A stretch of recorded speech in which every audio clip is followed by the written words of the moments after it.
RSS के 100 साल मुकम्मल हो रहे हैं। वो ये चाहते हैं कि हमारी मजहबी शनाख्त को खत्म करके रख दिया जाए।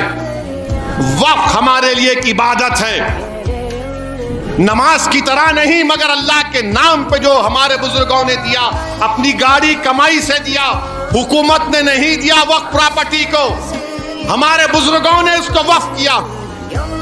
आज मोदी कह रहे हैं इसका मालिक अल्लाह को नहीं, इसका मालिक अल्लाह नहीं रहेगा।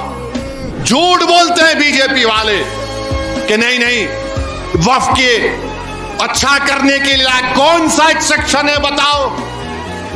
तुम गैर मुस्लिम को ज्यादा मेंबर बना सकते, सेंट्रल वक्फ काउंसिल में गैर मुस्लिम को बनाओगे तो क्या तेलंगाना के एंडोमेंट बोर्ड में किसी हिंदू से हटकर कोई मेंबर बन सकता? नहीं बन सकता। क्या काशी विश्वनाथ में किसी गैर हिंदू को मेंबर बनाएंगे? नहीं बन सकता।